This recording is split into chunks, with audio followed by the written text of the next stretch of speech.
Okay.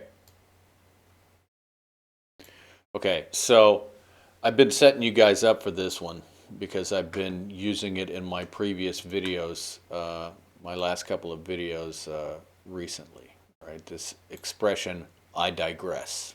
I digress. So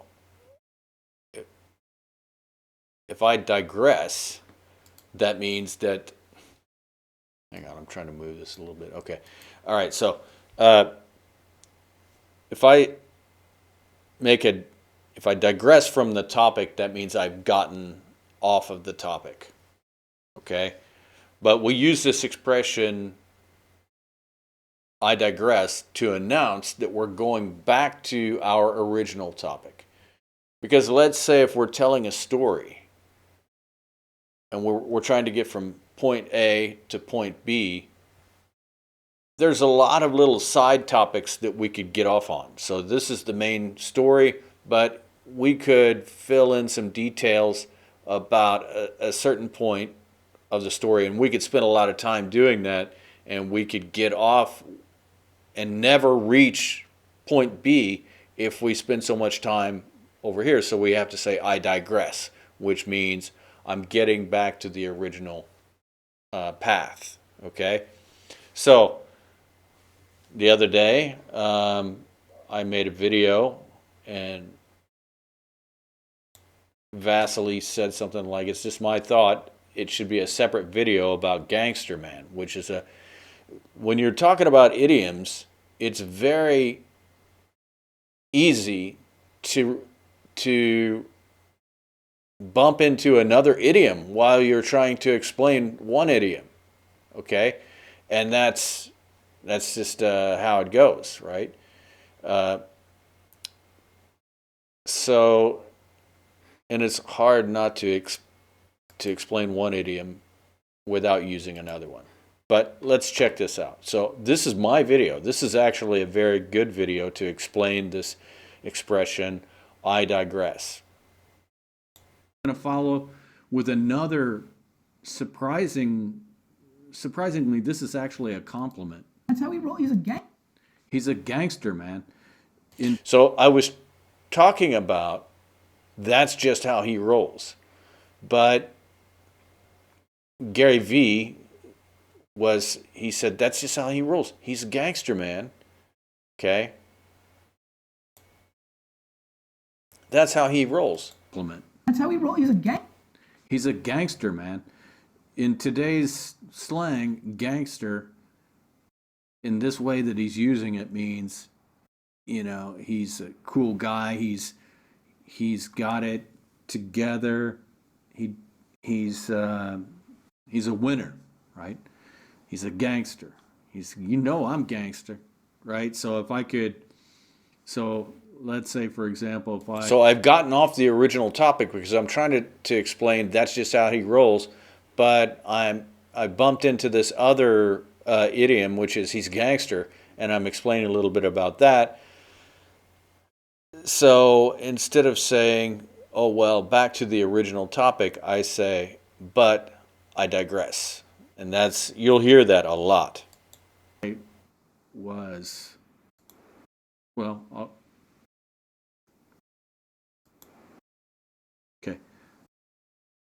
Let's say, for example, if you're studying English. I've digressed from the original topic.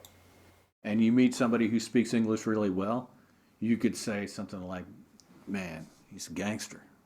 He's a gangster, man. His English, this dude's gangster, means that they speak it really well. Or if I met somebody, and I've met tons of non-Japanese who speak Japanese very well, and I think, man, that dude is a gangster, right? So anyway, that's a compliment. But I digress. I'm going to go back to my original topic. See? But I digress, right? So let's take a look at some other people that use this. Let's see.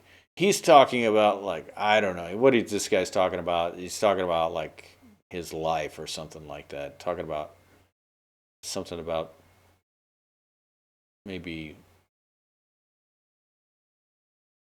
I don't know, social work or something like that. I don't know what he's talking about. But he's talking about it, and then he just says, there must be proven results for these interventions to have a positive effect on student achievement. Now, like I said, we were going back to DC. Now, both Darwin and I were born and raised in Washington, DC, the nation's capital, the seat of the American government, and in my humble opinion, the greatest city in the world. Hershey, Pennsylvania notwithstanding. I mean, yesterday when I stepped out of my car and got that whiff of that chocolate aroma, I was like, I can get used to this. Mr. Hershey was on to something.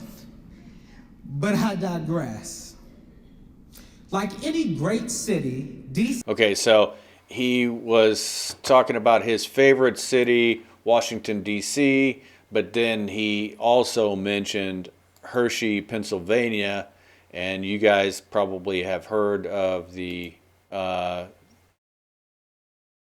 candy bar Hershey's, and it's a huge company, right? And there's a place called Hershey, Pennsylvania, and he said when he gets off of the plane, he smells this chocolate, and he said I could get used to this, right?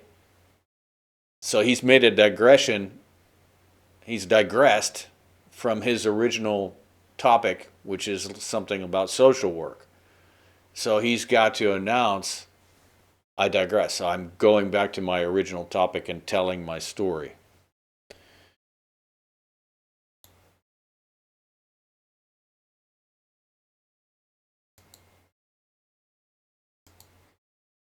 Now this is a good one. This is a really good one. And it's a little bit complicated, but this guy's talking about beer. Okay? And this guy's a great speaker, by the way. But he's talking about how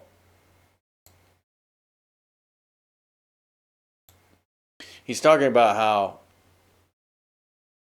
he's telling the story of beer all through history. Then if he's talking about beer and alcohol, he needs to talk about the 1920s, in which that decade was the period of prohibition when alcohol was made illegal. Now, some people would say, okay, well, why was it made illegal? Was it considered to be a bad drug, or it was ruining society?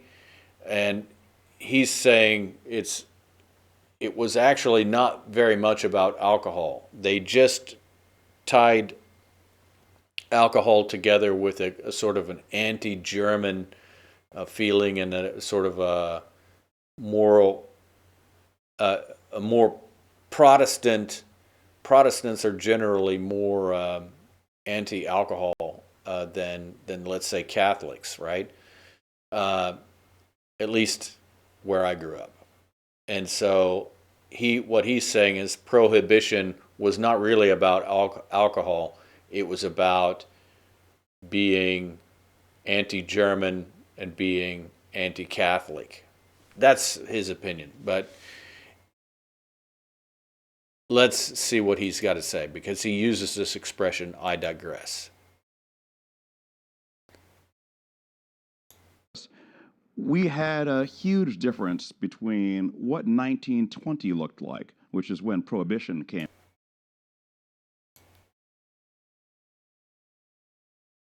But I digress. The important thing. Oops, I'm so sorry. Itself, together with the women's suffrage movement, anti-Catholic movement, the alcohol movement, but more of an anti-German.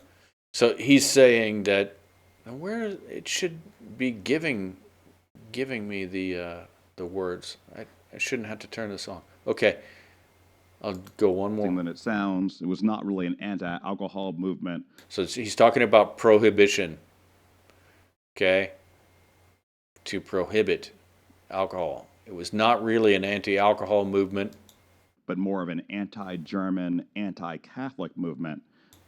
Okay, because Catholics are a little bit more cool with drinking, right? They're okay with it. which was kind of tied together with the women's suffrage movement. Women's voting movement. So what was it? Women were wanting to be like respected more, and women's suffrage means women, in this case suffer doesn't mean suffer, it means the ability to vote. And women were felt like that their men were spending too much time in the bars, and so they wanted to be able to vote so that they could make alcohol illegal, because men were spending all of their money in the bars, right, instead of saving it for their family or something.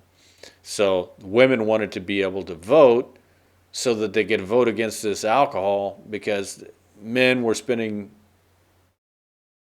more time away, and I think they felt like that they were losing power, right? That they didn't really want men to have a social life. Okay. Had relatively little to do with alcohol itself. But I digress. Okay, so what he was doing was he's telling the story about alcohol, but he got off on this topic of prohibition, the prohibition period, which was 1920 to 1933, and now he has to get back on his original timeline, so he says, but I digress. Okay, so this is a little bit more sophisticated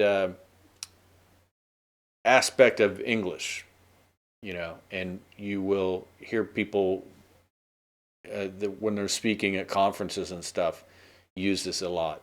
So, but you can use it with any kind of story that you're telling. Okay. So anyway, I will talk to you on the next video.